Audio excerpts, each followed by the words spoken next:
our third and final speaker will be Ali Smith. And Ali co-founded the Holistic Life Foundation in 2001, which she currently serves as the executive director for. He's originally from Baltimore, Maryland, and he's a graduate of the University of Maryland, receiving a BS in Environmental Science and Policy with Biodiversity specialization. And for the past 11 years, he's been teaching yoga and mindfulness to diverse populations in the region, as well as talking across the nation about what they've been doing and how that model could be extrapolated elsewhere. Through the work of the Holistic Life Foundation, he's helped develop and pilot yoga and mindfulness programs with at-risk youths and underserved communities at drug treatment centers, juvenile detention centers, alternative high schools, mental crisis facilities, and many other sectors of the population, as well as a yoga instructor training program. And for the past 4 years, he's turned his attention to research collaborations, been working with the Johns Hopkins Bloomberg School of Health and the Penn State University's Prevention Research Center on a federally funded randomized control trial in the Baltimore City public school systems that are studying the effectiveness of yoga and mindfulness on urban youth.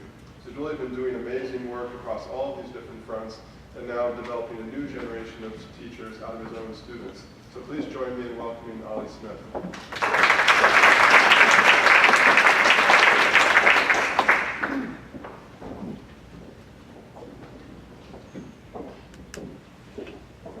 So the Holistic Life Foundation,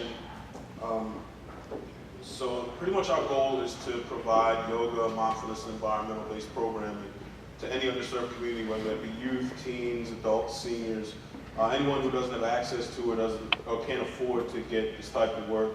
And we started off in 2001. Myself and my brother grew up in West Baltimore. We're West Baltimore natives. My parents were really into contemplative practice when we were born. We were really into vegetarianism, actually veganism. So we started off meditating every day before school. We attended a Quaker school, which had meaningful worship every morning. And it was something that kind of stuck with us throughout our lives. It was kind of always there. It was always around. Our dad was really into hatha at that point. He was into physical yoga at that point. He was also a coach, so we were always into some type of athletic, whether it was baseball, basketball, swimming, football, whatever. He always had us active. And our mom was really into the vegan cooking, so there was no salt or sugar in the house. There was no meat, so it was just one of those things that we grew up with, but we didn't really share with our friends outside of the house because it was, back then it would have seemed kind of weird. So we just kind of left our practice in the home, and it was what it was. After our parents split up, we kind of got really out of our practice, and fast forward a little while, we met Andy Gonzalez in the center of the picture. We met him at the University of Maryland College Park, and we hit it off right away. It was like, it was just an instant connection there. And working with him, we started off kind of out on the party scene. That was where we met Andy, and we hung out a lot, and then it turned into us asking a lot of questions about life and relationships and just why there was so much suffering going on. We decided that we wanted to do something about it. And at that time, we were really getting into now we're getting back into our yoga practice and meditation practice and mindfulness practice. And Andy was kind of just getting introduced to it. And we spent a lot of time practicing. And we came with the idea for the Holistic Life Foundation, and things kind of started to snowball from there. We started our work in Baltimore. That was where Abner and I are from. So I'd like to show this chart just to give people a little bit of a kind of frame of reference for what's going on in Baltimore, what the kids and the adults are dealing with. The blue line is Baltimore City. The kind of purplish line is the state of Maryland. The green line is the United States. So they're dealing with a lot as far as murder risks, rape, robbery risks, assault, burglary, larceny, motor vehicle theft risks. So I mean, the kids are dealing with a lot, and they're actually kind of desensitized to most of it.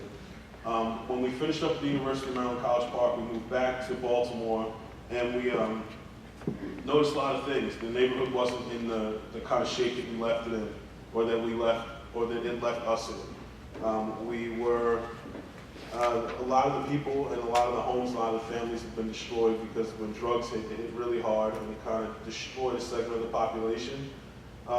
We noticed a few things when we moved back, because we were deeply into our practice, so we were kind of at a point where we were really centered. And when we got there, it was just certain things kind of really were blaring out. It was kind of just we saw these red flags all over the place. There was a lack of connection. The kids that were in our neighborhood weren't connected to anything larger than their neighborhood. So it was just, they saw the things directly in the 4-block radius of where they lived, and they felt like that's what was tangible for their lives. They weren't connected to anything outside of that, and they feel like anything above and beyond that was tangible. They weren't even really connected to what was going on inside of themselves, so there was a lot of things going on emotionally and mentally, and dealing with trauma that they weren't even aware of. There was a lack of compassion. And a lot of urban neighborhoods, compassion is seen as soft, and you're not allowed to be compassionate to people around you. So we really wanted to do something about that, because I mean, it started off when we moved back that people didn't speak to each other. You walk past someone, your eyes were down, you weren't really connecting with the neighbors. There was extreme hypervigilance. I mean, and we do teach meditation and contemplative practice, but we're not going to tell our students to not be aware. But it was just the type of awareness that they had that was kind of dangerous, because they were constantly on edge, because they were living in dangerous environments. And it's really stressful for a 6-year-old to walk around stressed all the time, worried about what's going to happen, and are they safe, and is someone going to jump out and try to rob them or kill them. Students were really highly stressed for a number of reasons, things that were going on at home, things that were going on at school, just things in their lives, stressed about things the kids shouldn't have to be stressed about. They were stressed about where the next meal was coming from, whether or not there was going to be someone home or waiting in the house for them when they got home. And these are little kids, like I know there were points where there were students who would rather sleep on our porch than go home to where they lived. And that's not something that an elementary school kids should really have to deal with. Lack of healthy foods. Baltimore, there are huge food deserts all over the place. And there's a couple ways we were dealing with that, and we noticed it wasn't really hard to tell what type of snacks the kids were snacking on. You just look in the gutter. There's a huge litter problem in Baltimore, and there were bags of chips and those little hug juices all over the place in the streets. And most of the meals were coming from carry-out, so there's a lot of like chicken boxes, which are like the little box with fries and 3 like those hormone-induced wings that are just like huge, and salt and pepper and ketchup, and a lot of subs, because that's what was available to them. High trauma, a lot of the students we work with are kind of desensitized to a lot of the violence that happens when the kids that come in and talk about people in the neighborhood getting murdered.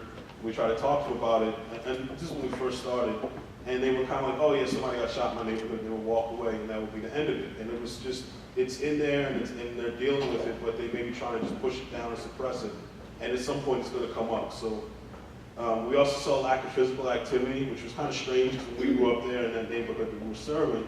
We were always outside playing with our friends, but I guess with the increase in violence and the lack of connection between families in the neighborhood, kids were staying inside, they were being isolated, they were spending most of their time playing video games. It's a total lack of peace. Inner peace was where it started, and then there was a lack of peace in their homes too, so there was a lot going on. And there was just a general sense of hopelessness. The kids didn't see, when they were only connected to their neighborhood, they didn't see a lot of hope for getting out, and there were only certain ways they could see. Some of them wanted to be, they saw maybe being an actor or an athlete or a rapper or something along those lines the only way out. And if you weren't able to do that, then it was like that real sense of hopelessness. So we started with an after-school program. Our after-school program started in 2002 at Winter Hills Elementary School. We were given the 20 kind of worst kids at the school, and we started with them, and things went really well. So we stayed with that group, and our program has changed over the years. Now it's at Robert W. Colvin Elementary School, which is the elementary school that a lot of our friends went to when we were growing up. It's in our neighborhood.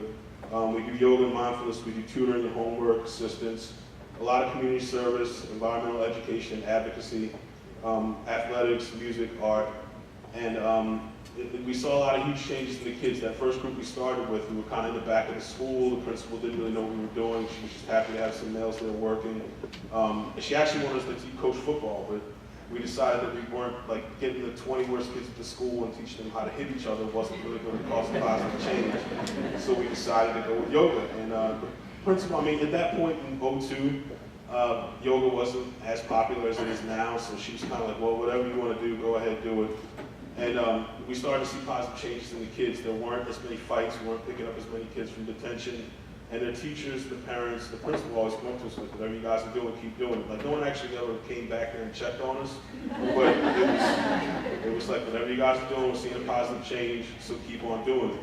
And so we noticed that we need to stick with this group because a lot of kids, I remember at the 5th grade graduation, one of the kids came up to us and was like, well, it was nice knowing you. We're like, what are you talking about? We're going to be in your life forever.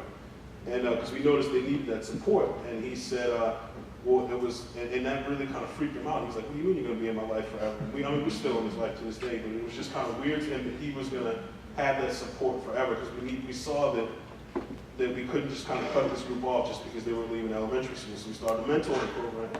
And in our mentoring program, that's them in '03, that's them a couple of years ago. We're still with that group, and they've had some really good outcomes. 19 of that 20 graduated from high school, 19 to 20. Actually, that needs to be changed because all of them are either working full-time or in college now.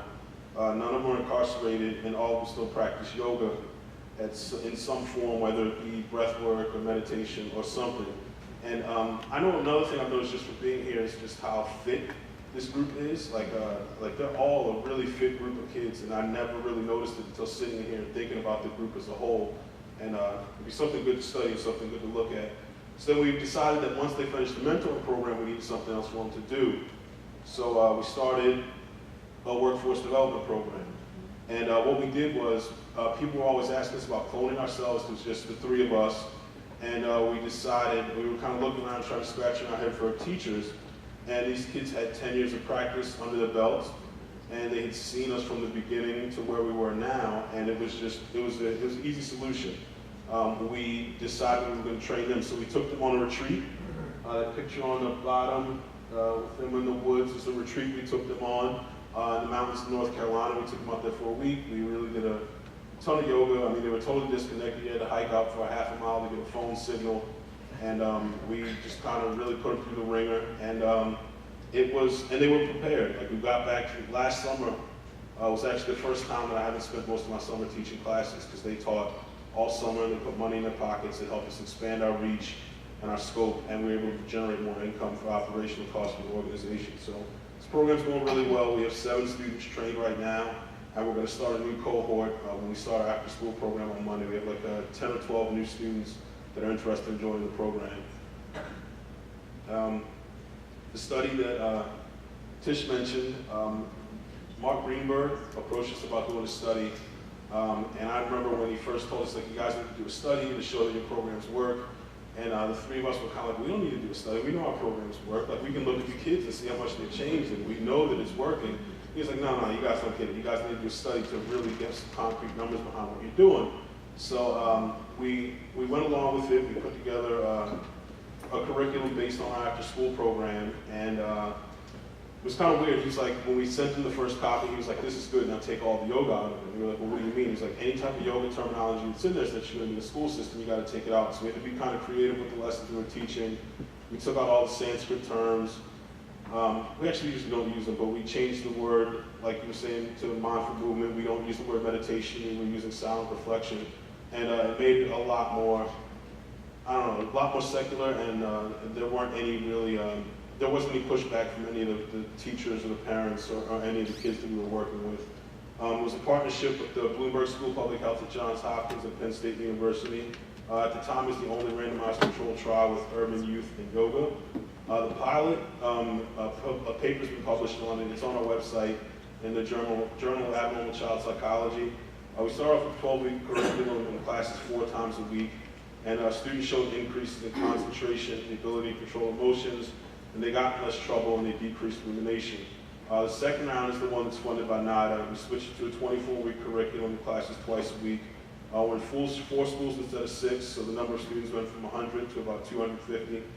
It's a 3-year study instead of a 1-year study, and we're including physiological measures and school-based measures as well, because those are important to get, not only the cognitive measures. Yeah, it's going pretty well so far. We've got some really interesting findings along the lines of flexibility, body mass, and lung capacity as far as physiological measures. So things are looking pretty good right now.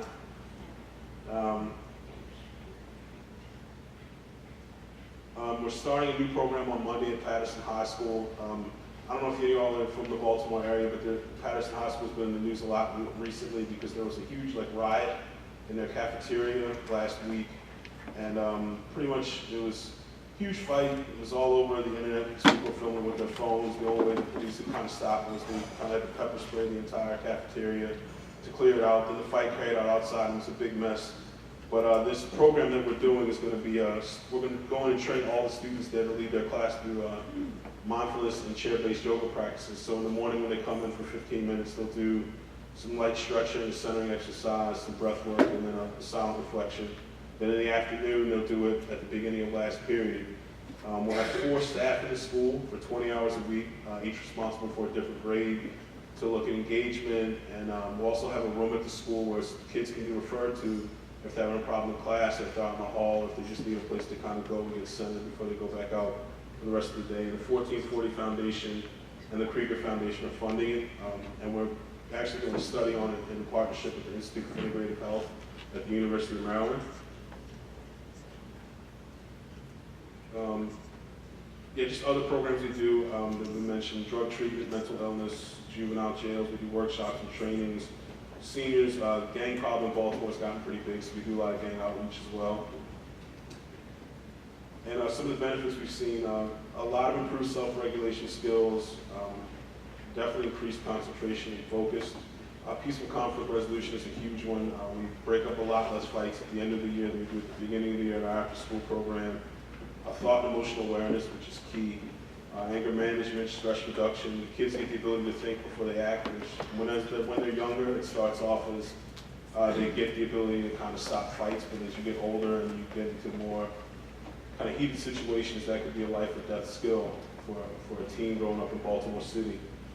They actually embrace compassion, and they are compassionate. Like, you have no idea how many students that we have. They're like 22 years old now. They're kids that most people would be, I don't know if you saw them, some of them you saw usually would walk to the other side of the street, but they're also kids that whenever they hang up the phone, they're like, all right, love you.